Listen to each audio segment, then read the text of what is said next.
Hello, everyone. Welcome to Chat Channel. My name is Tim Hayden, and I'll be your host. We have a super show for you today. Our guest is the outstanding and beautiful Ilene Kristen. Ilene is an American actress. She's appeared in many TV shows such as Another World, Law and Order SVU, and The Bay, the series. But she's probably best known for her role as Delia Ryan in the ABC soap opera Ryan's Hope and her Emmy-nominated performances as Roxy Balsom on One Life to Live. Let's add Ilene to the show.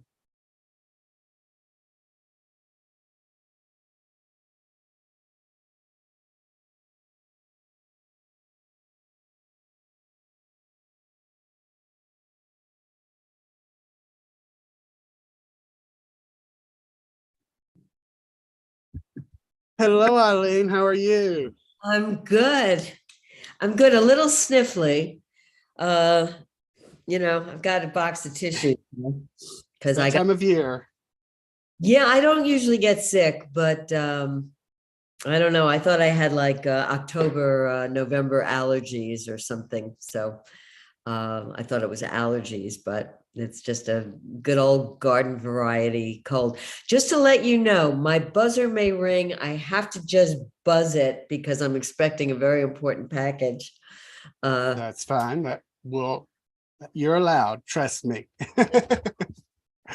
It's such a pleasure to have you here today. Pleasure to be here.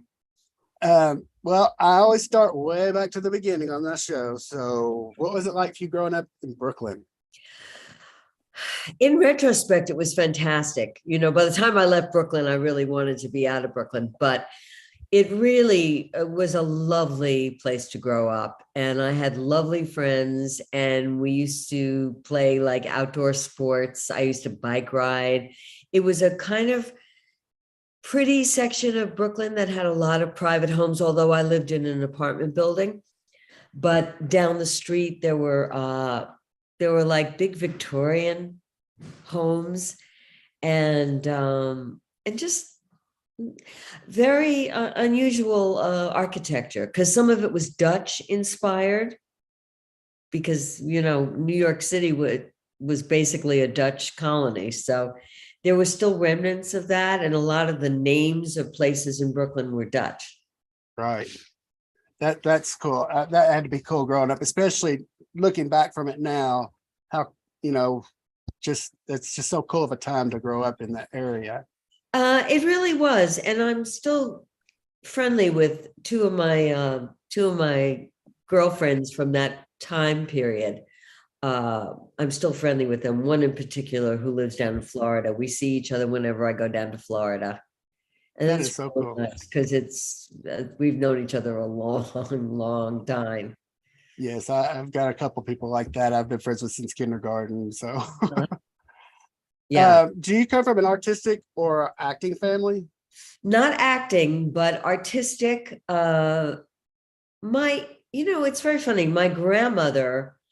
Uh, my grandmother was a natural performer, and she was very extroverted. My mother was very introverted, although my mother had a lovely singing voice, but she never was very confident about it. But my grandmother was very extroverted, and she used to get on she used to perform with some group that she was with, and she used to get on a tabletop with a hat and a cane, and and do Anything Goes. She used to sing the song Anything Goes, an old, I think, Cole Porter song.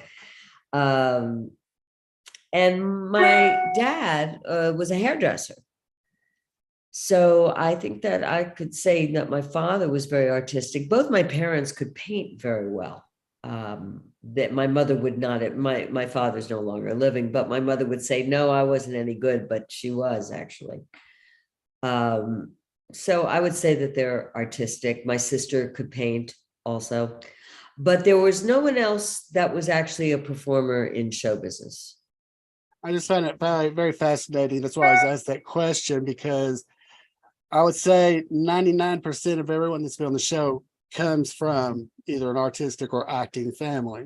And I just find it really Nobody was an actor in my family for sure. We had a gangster. My father's father was a gangster. My mother's father was a pawnbroker. Actually, had been a diamond salesman during the 20s and 30s, and then I think he went into the pawnbroking business. But my whole family would go to theater a lot. Everybody went to theater a lot. And that's where my first introduction into the business was, by sitting in a theater and going, well, I want to do that. That's what I want to do. Did you take drama in school, in high school? I started working professionally when I was 14. So it was beyond taking drama in high school. I was already in the business. So, it was like I learned as I worked. Right. And I didn't really take official acting lessons until I was about 18 or 19. Because I was working, and you just kind of learn how to act as you go.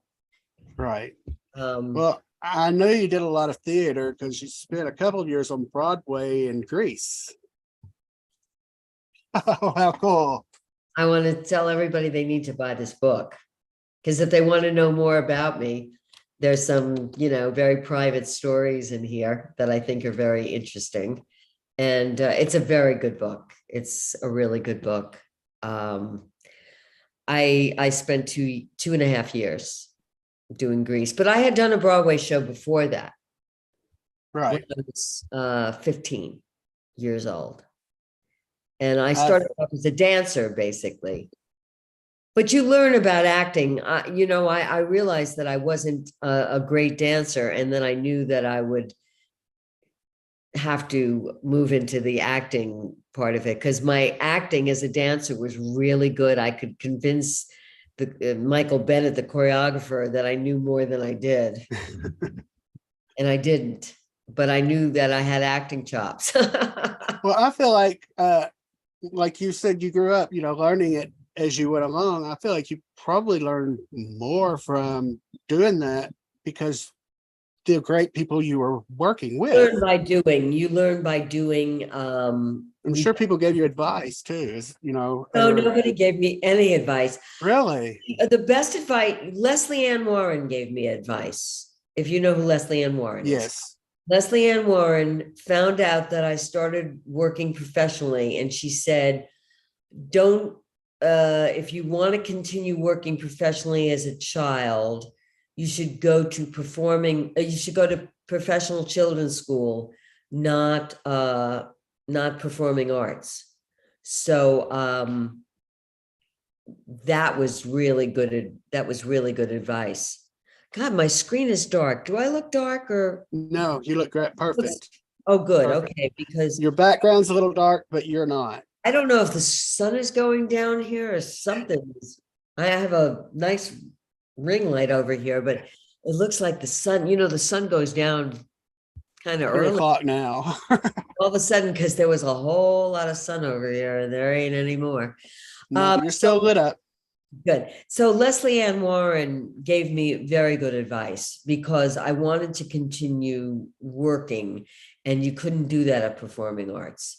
So, but very few people mentored me. I kind of had a natural instinct for the business. Really? I did. I mean, you are such a phenomenal actress. That's why I kind of thought that you may have gotten that.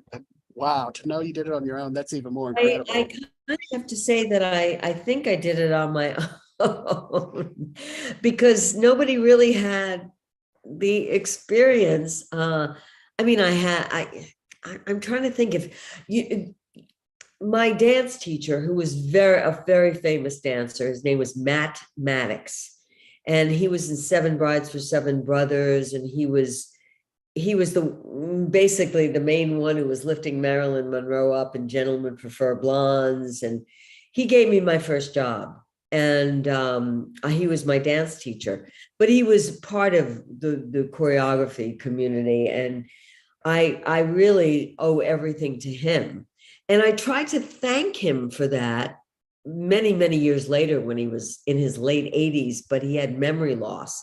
So I went over to him. He came in from France. He was American, but he was a big deal in France. And he came in to do a master class, and I went over to him thinking he would embrace me and go, "Oh, Eileen." And I went over to him and I said, it's because of you that I've been in the business. And he goes, "Really? I don't know who you are." And I go, "I'm Eileen. I was your student." And he goes, and that was a very distressing moment for me because he was really the person that I wanted to thank. Right. And he was actually fairly cold with me, which he certainly wasn't when I was growing up. He was so lovely to me. He gave me a scholarship. We financially didn't need a scholarship, but he insisted that the excellence that I had as a kid deserved a scholarship. So there were so many things I wanted to thank him for. And maybe I'll seek out his kids because they're both dancers. And maybe I'll tell them that I was never able to thank your father, because that might be a good thing for me to do, because it was very unresolved. Because when I saw him, I just thought he'd go, "I don't totally remember you, but I sure remember doing the Bell telephone hour." And, "Oh, wow,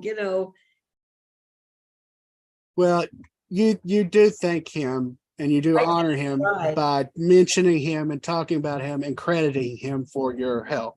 I his help. credited him everywhere, So you do him proud by doing that. That carries on his name. Yeah. Well, maybe I'll reach out to one of his kids though, and just tell them that, because he was such an inspiration to me, and he was such a glorious dancer, but he was so generous because he came over to me one day in class and he had these what's called jazz pants. And at the time, they were like little bell bottoms that people used to wear, and you used to have them made. And the man was 6'3". Wow. And, I was 5 feet or whatever. And he came over to me with these little blue pants, the color of what I'm wearing right now. And he said, "Eileen, somebody made these pants for me, but they don't fit. Would you like to have them?" And I went, and I kind of knew he must have had them made for me. I mean, what a spectacular thing to do. That's incredible. Yeah. Incredibly And, kind. Michael Bennett, who I worked for, who, ended up doing Chorus Line. Michael is no longer with us. He died of AIDS in 1987. Over the years, I would, by the 80s, I would have reached out to try to contact him to go. He taught me a great deal of discipline. And I never really got to thank him. He was kind of a scary creature. He could be difficult to work with, but I owe him a lot. Well, we owe him a lot because we got you out of it. Thank you. Yeah. Was Another World your first soap job? Another World? No, not at all. No. My first soap job was Ryan's Hope. Was it? Okay. No, I didn't do Another World to the mid-90s. Oh, okay. Yeah, no. And that was a brief, that was like 4 months. No, I did Ryan's Hope in 1975, and I had never done a soap. I was not really a soap watcher as a kid. I really watched comedies. I was a I Love Lucy kid. I always say that Lucille Ball was my babysitter. Yes. She Carol Burnett. kept me company a lot. So I grew up with a lot of comedy stuff. That was kind of where I saw myself heading. And I've been able to do comedy on soaps, no doubt, especially with Roxy. But so I did Ryan's Hope for 3.5 years, the first go round. And then I came back in the early 80s. And then I came back for 4 years in the late 80s. And actually, that was my favorite time of doing the show, even though the best years of Ryan's Hope were absolutely the first 3 years. It was, the scripts were so magnificent. They were incredible. They were incredibly written. But my last 4 years was the most fun because I had established myself in such a way that I wasn't so scared of like losing my job every 2 seconds. And I felt confident about what I was doing, and they wrote a lot of comedy for me then. So Well, in Ryan's Hope, you played Delia Ryan. yes.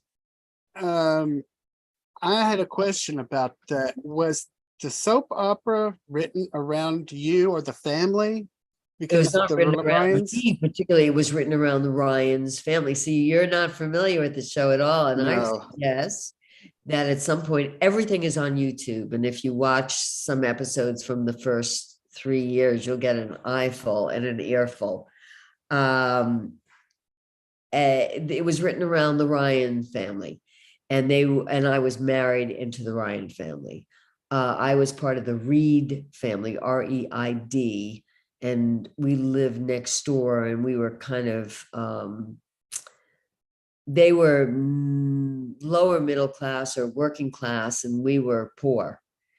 And I was entranced with the Ryan family because they're the, I wanted Maeve and Johnny to be my parents rather than the parents that I got stuck with, which were the alcoholic.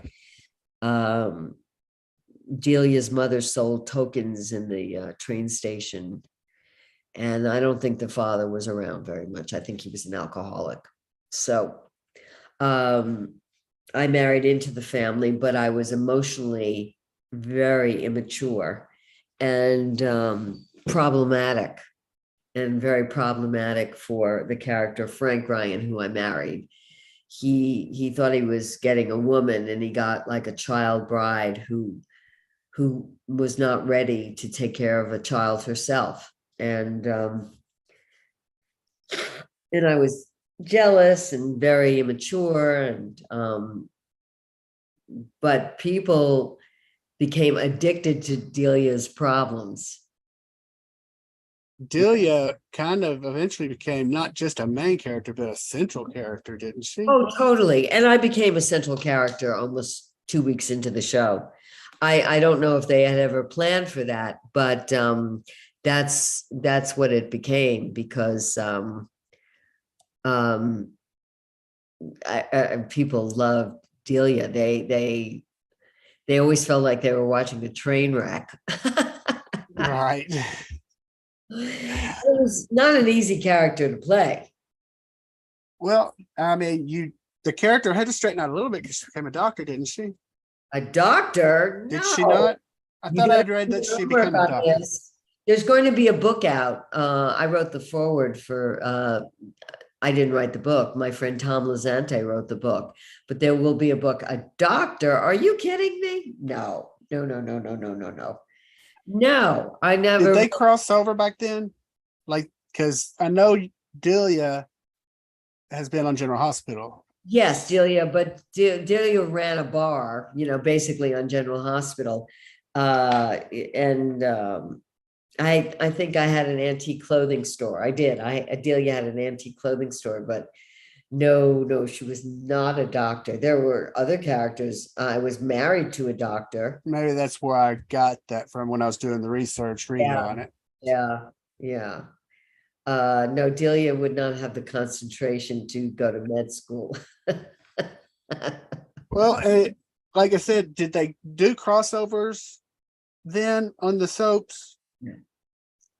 Because that's what I found so fascinating doing my research, how they brought Delia to General Hospital, the same character, everything. Yeah, it was a stretch, but they could have made it work. I play Ava's mother, and they needed to show why Ava was so screwed up, and so they brought me on to show why she was screwed up. And it could have worked, and it could have. Right. They still, I think Ava still has conversations with Delia, but I guess they find it cheaper to just have me as a phone call that doesn't exist. Right. I felt a little used after that experience. Well, they've been bringing a lot of old characters back, so I mean, you never know. Well, when you're not a regular on that show on General Hospital and you're not part of the total fabric of it, the chance of bringing you back is a little less than if you were an old character on General Hospital. They'll bring you back. I mean, we never know. We never know. I mean, they had me there for like on and off for 2 years, and it looked like it was going to turn into something much more than what it was, which I was really surprised that it didn't, because someone had told me that they had big plans for me, and the next thing I knew, I didn't have a job. That's crap. Okay, it's as Roxy would say, it's water under the fridge. And I'm glad you brought her up, because I was just fixing to say we're going to jump to a better note as far as shows, one that I'm more familiar with, and that's One Life to Live, Roxy. Come on, the world loves Roxy still. I know that.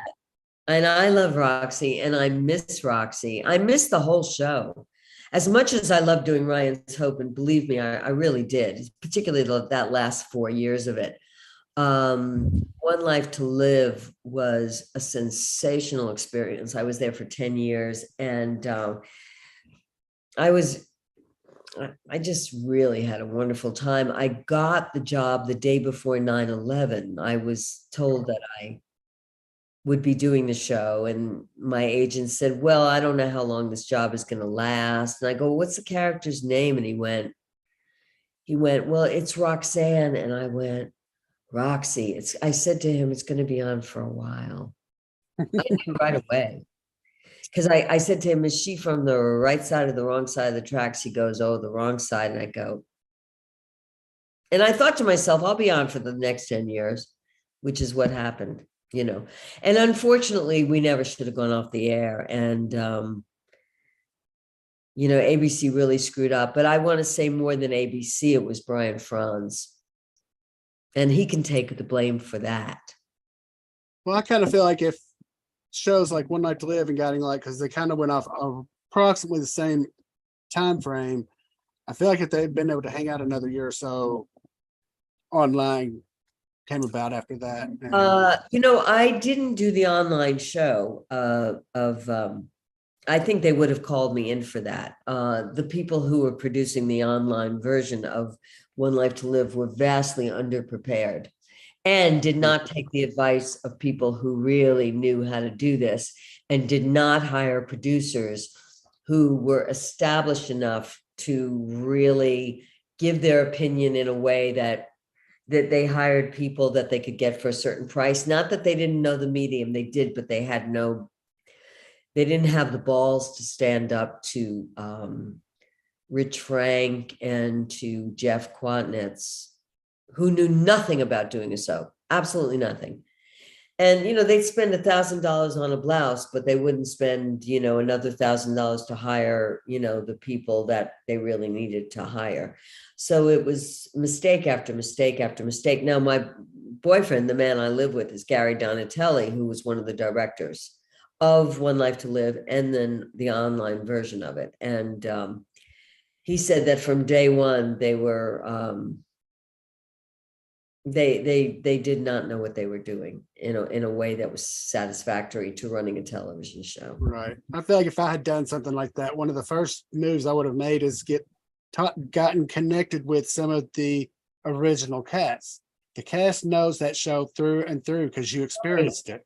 Well, they had Erica Slezak was there, and they had I mean, as advisors, not just as actresses. I mean, to help. Well, yeah, but they thought they knew everything, and I don't know, Jeff Quantman's, Rich Frank had a very rich experience. He did,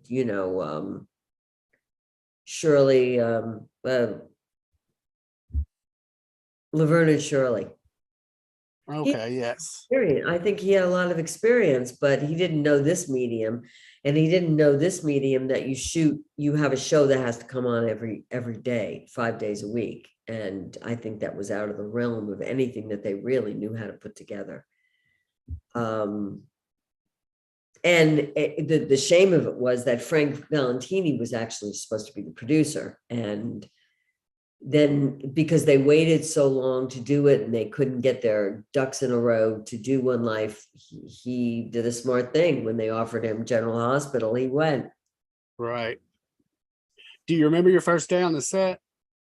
Of what? One Life to Live. Oh, yes. I definitely do. My scene was with Erica Slezak.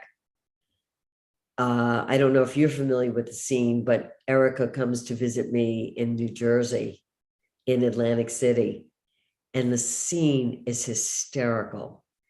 And,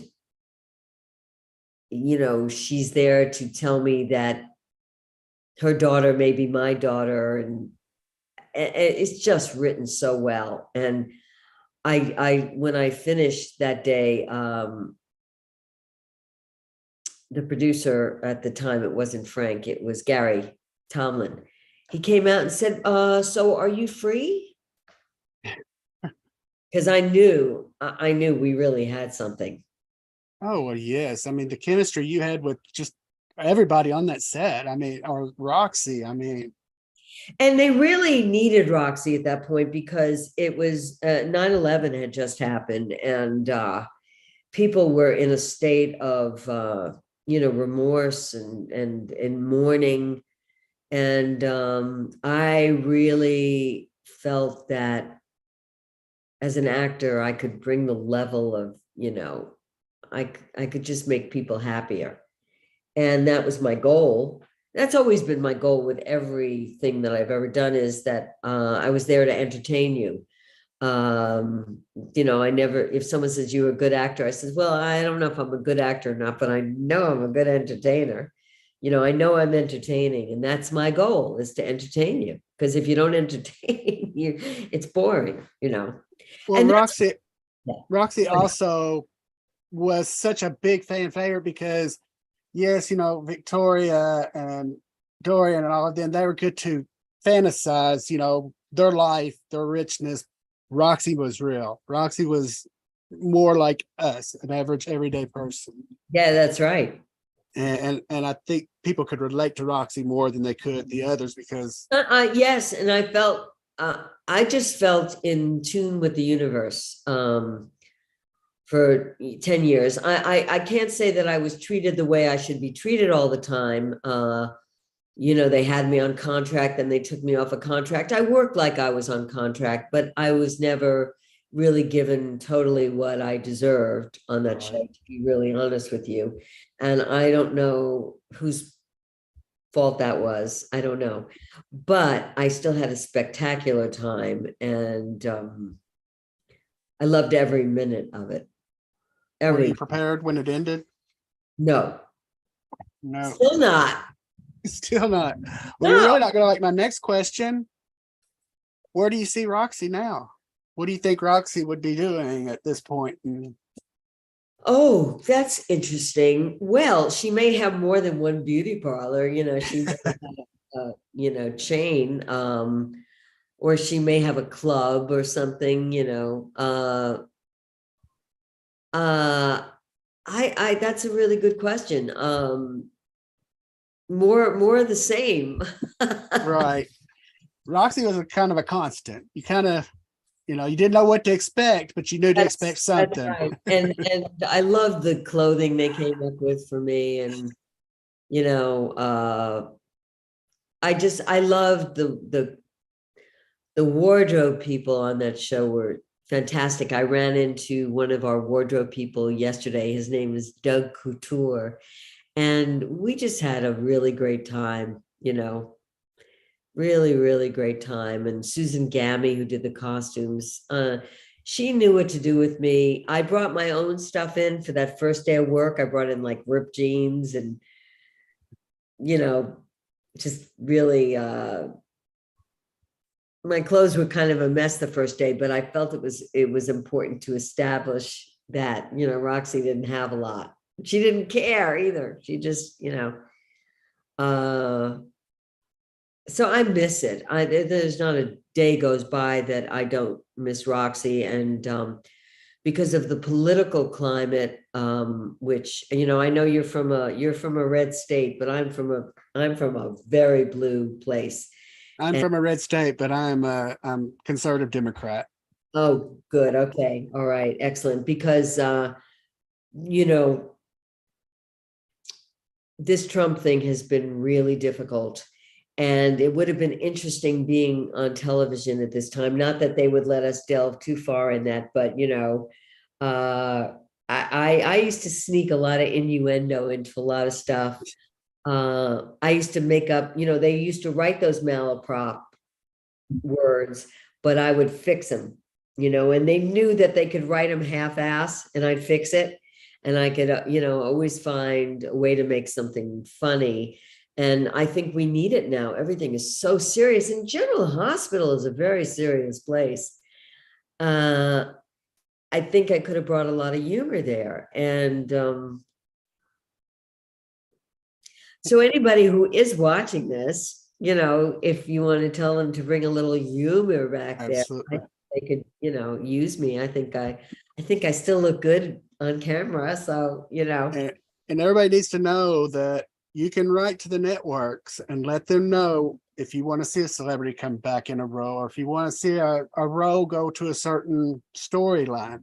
They do listen. They do take ideas from them. I mean, they look, they have their own ideas about things, but they do listen. And you know, when I started doing Ryan's Hope, there was no way, except by fan letters, that. But now with social media the way it is, oh my God, everybody's got to say. Can you imagine Roxy hitting General Hospital? Well, that's just it. I kind of wish they had brought Roxy in to be her mother. That would have made more sense, because Roxy's back history was so sketchy that it really would have made sense. Although, you know, people knew Delia's history so well, and so it was a little problematic. But you know, the audience is if they like an actor, they don't care what the hell you're doing. Right. Like you know, and I always felt like I was one of those actors where they go, I don't care what a storyline is, you know, put her on there.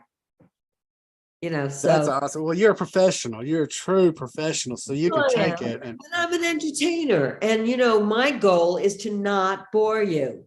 And you're one of the actresses that someone could just throw a line at you off, and you would come back. I mean, Yeah. I know you. I've seen you in most of what you've done. You're that quick and that great. I'm quick. I am quick, but it was a great cast, you know, Ryan's Hope and One Life to Live. And, you know, I did Loving for a year, and that was a fun year. And then I did Another World, and that was really quite interesting. I didn't realize it, but Gary Donatelli, my boyfriend, got me that job. We were not seeing each other at that time, but I ran into him, and he had recommended me for that part of Madeline Thompson on that show. And I didn't realize it until about 2 years ago. Gary said, you know, I'm so glad I got you that part on Another World. And I went, you did, didn't you? And I ran into him on West 72nd Street, and I wasn't working, and he took down my number because he said, you know, there's this part coming up on Another World. And I completely forgot that. And I wrote my number on a check, because that's the only piece of paper I had. And I wrote the check out to Elmer Fudd, you know, the Yes. for $1 million. And he kept that check. And wow. we've been living together for about 7 years, and he has that check. And I couldn't believe it. Oh, that is so cool. And it's a really beautiful thing, because I really needed that job. And it came out of nowhere. You know, my agent called me one day and he goes, oh, they want you on Another World. And I went, they do? And I didn't actually remember that it was through Gary. Well, you also got to do the Bay. I mean, and I did. the thing I love about that is that's a true soap opera fans show, because you get the chance to see all your favorite characters from the different shows in one show. Right. But you notice I'm not doing that either. And I thought I'd be doing a whole lot on that, but you know, Gregory kind of fell down on the storyline for my character. What did I play? Liza? What's my I character? think it was Liza. Yeah. I think I was a doctor on that. That I might have been a doctor on.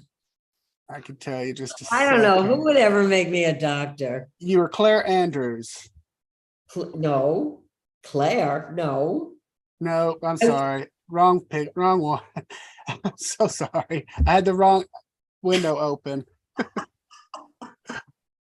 I think Today, Dr. Liza Garrett. Garrett. Dr. Liza Garrett. That's where I got the doctor from. I knew that you played a doctor somewhere. I did. I don't know what kind of doctor I was, though. I have no idea. I have no idea. I hope I was a psychiatrist. Well, you know, it wouldn't matter. Everybody would love you in any role you play in. I promise you that. Thank you. Well, you've also done more than just soaps. You've appeared in Law and Order, The Sopranos, Unforgettable. I mean, and many, many more. That had to be great working, especially The Sopranos. It's fun, but you know, it's very difficult coming on to those shows for one day. You know, they throw you in a Winnebago with a tiny little room. You don't see anybody else until you get on set. I mean, and I can't even imagine what it's like working on set in the COVID thing. You know, as an actor, I'm very touchy-feely, and this is not the time to be a touchy-feely actress. Right. So maybe you know, my next job is waiting for me when we don't have to wear masks anymore. That's true. That is true. I went to the theater last night to see a show, and we had to wear masks. And just in my own personal life, you know, I've been vaccinated several times, and I believe in the science and everything, but I've stopped wearing a mask outside. And I actually don't wear a mask a lot on the subway because I want my immune system to come back to the way it should be. Right. And, you know, that's why I have a cold. But at least my immune system is going, okay, I gave you a cold, you know, I didn't give you the flu. I didn't give you, and I had COVID after this reunion. 40 of us got COVID. Oh. It was worth every moment of it. I was just going to ask you that. Oh no, it was worth every moment of it. Because I wish I knew about that book before I came on here, because I really, really want to see it now. I'm going to get it now. You really should buy it. You should buy it. There's some great pictures of all of us. And you know, I'm very honest about my experience on there, you know, because my first week on the show, of rehearsing the show, was very difficult for me. I did not want to play the cheerleader. There's a great tape. I'll just tell everybody, there's a great tape. Ilene Kristen sings Yuck, Yeeuggh. It was Patty Simcox's song in Greece, and it was cut on the first preview, and it's very crazy and it's very funny. And Mary Lou Henner, who put together a bunch of events for us at 54 Below, this wonderful club, made sure that Yuck was seen and heard, because nobody really knew of this song at all because it was cut. And it's a very ridiculous song that people love. So I will get that, and I'll promote that to post. Yeah, because it's really it's a song with a lot of sound effects, and it just it never had its moment in the sun until Mary Lou, you know. Well, you playing Patty Simpkins. Patty Simcox. Simcox. That was a mistake. I see you as a Rizzo. Well, no, at the time, I just actually, do. I'm a Marty. Are you? Yes. I mean, I'm not like any of those characters, but the character that I felt the most comfortable with was either Marty or Frenchie.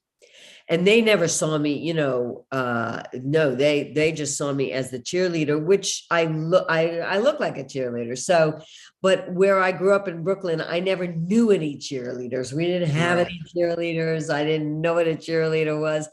And so on my first week of rehearsal, I really floundered around. But if you watch the Yook thing, it explains it all, what my dilemma was, my in rehearsal. But I am so friendly with my original company and with Mary Lou Henner. I didn't do the show with Mary Lou Henner, but we've become good friends. And she's a generous spirit and really talented and very, very smart. She has that brain thing where she can remember what day, Right. what she did on every day. But That's she's really crazy. a wonder. And Tom Moore, the director, and Ken Waisman, the producer, and my good friends Carol Demas and Joy Rinaldi, and I just saw, I just spent time with Adrienne Barbeau. Like 2 weeks ago, I was with Adrienne and Garn Stevens and my friend Muse Small. These were all the original gals. Well, And next time you see her, let her know I've sent 2 requests to her manager to come to on the who? show. To Adrian who? Barbeau. Adrian Barbeau. Oh, I'll tell her. I You haven't know, got a response, but I've sent them twice just to because I love her too. oh, she's wonderful. She is. She's She really is. wonderful. And I can definitely contact her. Oh, Uh, please do. I yeah, would love to have her on this show. yeah. Because I got to say, every person you're my 17th celebrity, and every one of you that have been on the show are my favorites, have been my favorites. I've been a fan for years. I mean, I grew up watching the soaps with my grandmother and my mom. So, this is really neat for me to be able to talk with you on. This Yeah. is, I No, and love. I like doing this a lot, as I think you can tell. I'm very comfortable with this format. I think Zoom has been an amazing thing, and the fact that it was there for us when we needed it. I immediately started doing yoga classes on Zoom when the pandemic hit. And the fact that this technology was even here was amazing. I mean, quite amazing. And it's a good way to reach people. What is your base? Like how many people on the average? On What? that watch the show. I get between 700 and 1,300 views on each episode. That's great. Got about 3,500 subscribers at the That's moment, fantastic. and it's only been going since September. So Wow. That's impressive. thank you. That's impressive. That's really impressive. That's great. That's great. And Um, I'm glad you said you like doing this because I planned on asking you back because my next adventure is to get a group of you all whenever, do some absolutely. No, reminiscing. I'm really a fan of doing this, and I think it's important as an actor to just get your personality out there as a human being, because the thing that I think I'm most proud of is who I am as a person, actually. Oh, you're phenomenal. I think I've been good and kind and respectful of other people and appreciative. And, I try to be as grateful as possible. Well, you've got some true fans because when I do these, I promote it in the different groups like General Hospital, One Like to Live, and there's so much good feedback. I mean, they love you, what know where you were, if you were coming back. That's where I got the Roxy coming to General Hospital. Someone had suggested that. Yeah, well, I don't know if they could do that after Delia, except that maybe Delia was hallucinating, that people were hallucinating that it was Delia. I mean, they really wrote Delia as kind of Roxy when I mean, they could have had her as Delia, but it could have lent itself to Roxy being Roxy-ish behavior because Delia was pretty out there also. We are talking about soap operas, you know, there could be a twin taken at birth. There could be, there usually is, you know. It's just the thing that was the weirdest thing about it is I really felt that they needed the humor on that show. Yes. It's a little more serious than All My Children was, than Loving, than the General Hospital has always been rather serious, and I think you need that levity there. But two of my favorite soaps, which I love all the soaps, but two of my favorites, One Life to Live and Guiding Light. And I was so blessed to have you as the relief on One Life to Live and your ex co-star Justin Dees on Guiding Light to do the same. Justin's a friend of the shows. He's a friend of mine, or recent friend of mine. You definitely should put us back on together with other people. Have you had Kim Zimmer? I'm working on her right now. It's just like I said, I'm not in New York, so it's harder for me, or California. I can't go to the Publicis and all, or it's harder for me to get in contact. I have to go through all of these different people, and I don't know anyone. Well, you got in touch with me through Instagram. Now, yes. I see it the first time because I post pictures on this, on Facebook. I'm more, I don't know, Facebook is really crazy now, but I tend to answer people back more because Instagram is still kind of a mystery to me. I don't do Twitter because I don't think Twitter's gonna, I don't know, I'm not sure if it's gonna make it. Well, Elon Musk is so weird. I think people should just leave Twitter because there's a lot that are weird. He's so weird, and his motives are weird, and I don't know, something's crazy about that. But I like the visual element of Facebook and Instagram. Yeah. But I didn't read your thing on Instagram until you sent it again. You said, I'd love to have you on my show. And it was like, yeah, sure. But when I do that and I send it a second time, it's like, oh my God, they're gonna think I'm a stalker. Poor Fiona Hutchison. Love her. Oh, I love her. She's wonderful. We've known each other a long time. Yes. And she was thrilled to hear that you were going to be on the show too. She hit the like and everything. You could get Justin. You could get Fiona. I've had Justin. What? I've had Jess, but I want to get you as a group. Get a group of us together. You read my mind. Justin and I did a play together called Fantasies of the Frick, and we got to slap each other. And I have pictures, and everything. But Justin also had done Grease. We didn't do Grease together, but on the first day of Ryan's Hope, it was very bizarre because on the first day of Ryan's Hope, Nancy Addison walked in. Well, you don't know these people, but Nancy Addison Altman walked in, and she and I were friends because her brother used to live in my parents' building.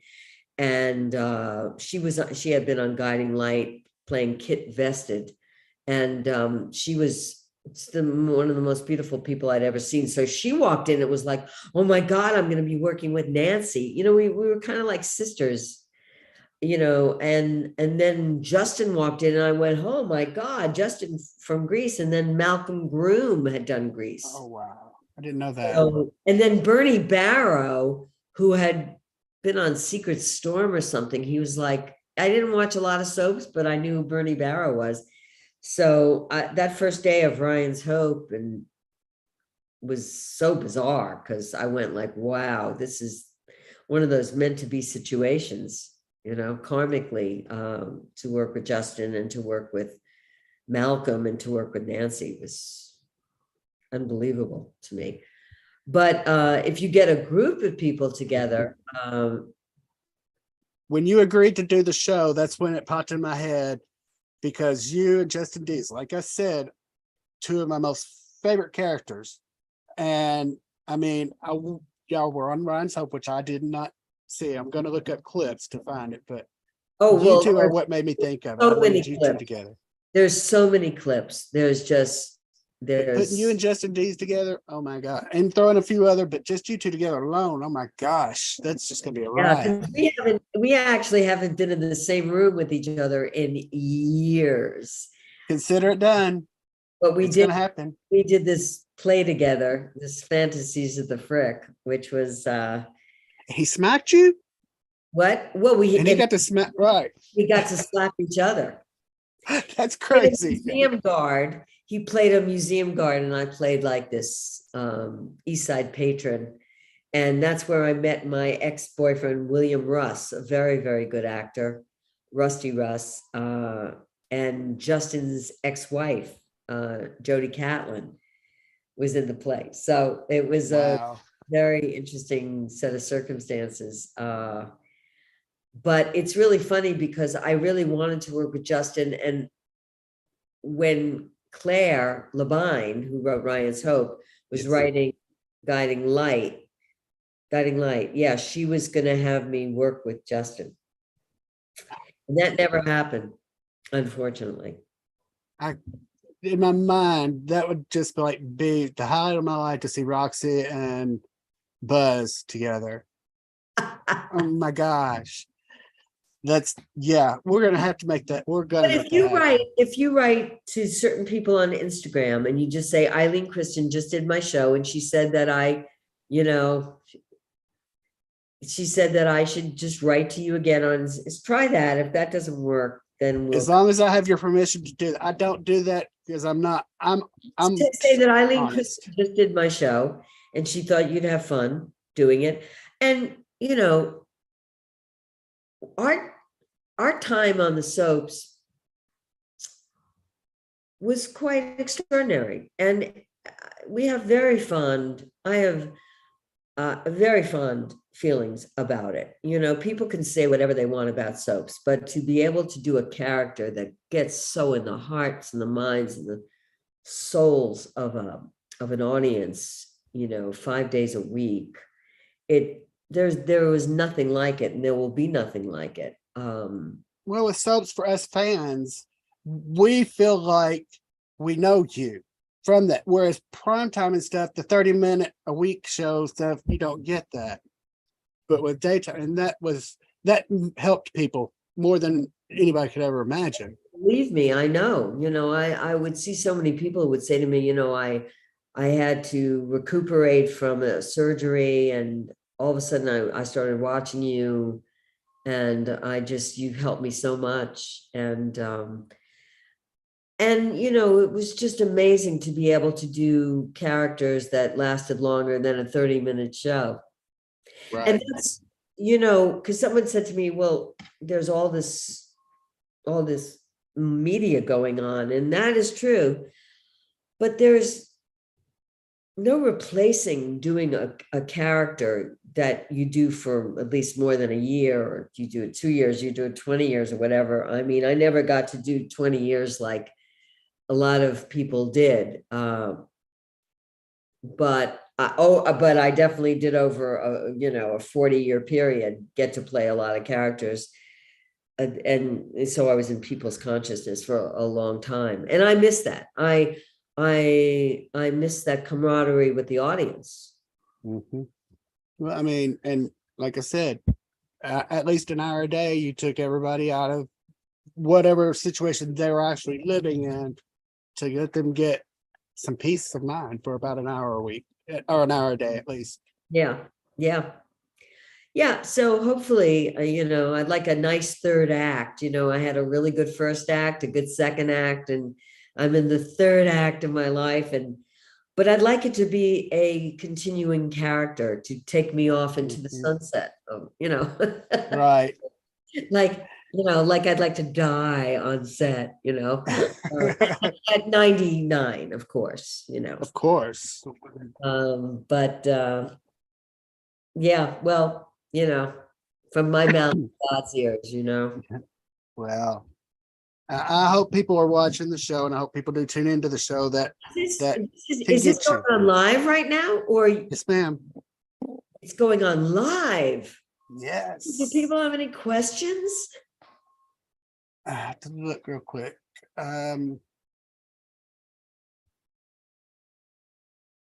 Not so far. A lot of I love you, Kristen or Eileen. A lot of comments, but not. Oh, good. All right. Well, what are some of the comments?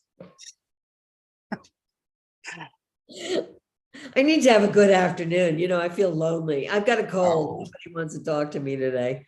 Hey, I will stay on with you as long as you want, because I love mode. I do. I'm getting to it. Let's see here. One night to live. I didn't Well, realize you were live. I thought you taped this and then you. Loved Roxy Gerbilliums. I don't know what that meant. Love her, Roxy. Roxy was awesome. She is a powerhouse. No, thank you. You're just getting all kinds of love. Good. Well, that's nice. I feel it, and I give it back, if you want to see me somewhere, write to the producers of somewhere. Well, I mean, do you have anything that might be coming up or a possibility? Well, that you can talk about. I don't want you to no, at the moment, no. There's a Ryan's Hope book that's going to be coming out next year, but no, right now it's all's quiet. I just did a reading of a fantastic play that's been done on Broadway called Vanya and Sonia and Masha and Spike. And it was done, Billy Magnuson, who was on a soap, and Sigourney Weaver was in it. And I just did a reading of that the other day with my friend Nelson Aspen. And, we're trying to make that happen somewhere because it's such a funny play. It's really, really, really funny. And it's been done across the country, but, not with me in it. So, and there's always shows coming up on Broadway too. And I know you like to do. Yeah, I do. Theater. Yeah, well, we'll see. We shall see. If people don't know, I have an album that I wrote everything on with various co-writers. It's called I'm Not Done With You Yet, and that's on Amazon. I think it used to be on iTunes, but for some reason it's not. But go to Amazon and buy it. It's $9.99 and it's worth every penny of that. And oh, for sure. And you've got a lovely voice, because I've heard it. I did hear it during some of my research on YouTube. Got a couple of little. Well, I don't know if I'd call it lovely so much as Yes, it is. Oh, thank you. Thank you. No, I'm an entertainer, that's I sometimes say to people, I don't know if I'm good or whatever, but I know that I can entertain people, and that's my goal. That is my goal. So. And you do a fabulous job at it too. Thank you. Well, I won't take up any more of your time today because I want you to come back, because I am good. You and Jester definitely got more, but definitely you two. Yeah, no, that was sure. fun because, as I said, I haven't, I haven't seen him since the late 70s. He's still married to Margaret, correct? Yes. That's good. Yes, they are. I'll tell you more about it after the show. I appreciate you being here, though. If you want to hang out backstage or the waiting room for a minute, I'll be right back there with you. Okay, I will do that. Thank you, Eileen, for being here today. Bye-bye. I'd like to thank Ilene Kristen for being here today and chatting with us. I'd like to thank the Necrotizing Fasciitis Foundation for sponsoring our show. For more information on necrotizing fasciitis, please visit www.necfash.org. And please remember to subscribe to our channel for more upcoming episodes. Please be kind to one another.